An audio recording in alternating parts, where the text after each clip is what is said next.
रोडबाट भयो रोडबाट, भोटबाट भयो भोटबाट भनेर चाहिँ इन्डाइरेक्टली हिजो जो रवि लामिछानेले राजालाई चाहिँ च्यालेन्ज गरेका थिए त्यो चाहिँ राजावादीहरूको लागि एउटा तमाचा हो। रवि लामिछानेले राजा उनले बिल्कुल चाहन्छन्, किनभने यदि भोलि बिहान राजा आयो भने उनलाई समस्या हुन्छ। किन समस्या हुन्छ त त्यो तपाईँहरूलाई म विस्तारमा बताउँछु, पुरा भिडियो हेर्नु होला। यदि 100% रासपाकै सरकार आउँछ यो कुरो चाहिँ लगभग ग्यारेन्टी जस्तै हो होइन, किनभने अहिले बहुमत आउने एकदमै चान्स छ। यदि बहुमत नआए पनि माओवादीले चाहिँ अब गठबन्धन गरेर दुईटाको सरकार बन्छ। माओवादी भनेको माओवादीको अर्को कपी पार्टी भनेको चाहिँ यो रासपा हो। त्यही भएर एकदमै चाहिँ लगभग 90% चाहिँ अहिले चाहिँ रासपाकै सरकार आउँछ।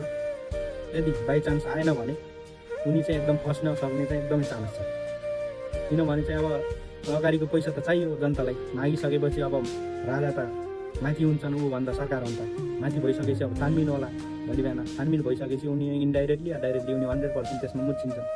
मुच्छिसकेपछि त अब खस्ने त हो यो 100% हो। अहिले त अब जे जसरी भए पनि यताउता गरेर भए पनि अब अहिले चाहिँ केसको के भइरहेछ, उनलाई चाहिँ सिधा केस खारेज गरेको हो कि अब केमा छुट्या हुन्, धरोटीमा छुट्या हुन् कि के हुन् अहिले केही पनि थाहा छैन। नेपालमा कानुनी छैन, केही पनि छैन होइन।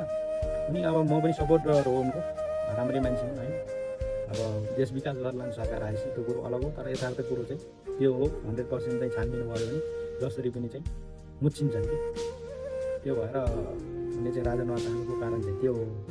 तर बुझ्नुपर्ने कुराहरू के हो भने अब उनले राजा कसैले म चाहिँ झेल जानुपर्छ भने मलाई त राजा किन चाहियो त, चाहिएन नि त। मेन कुरा त्यो हो कि हामीले चाहिँ अब त्यो बुझ्नुपर्ने कुरो एकदमै।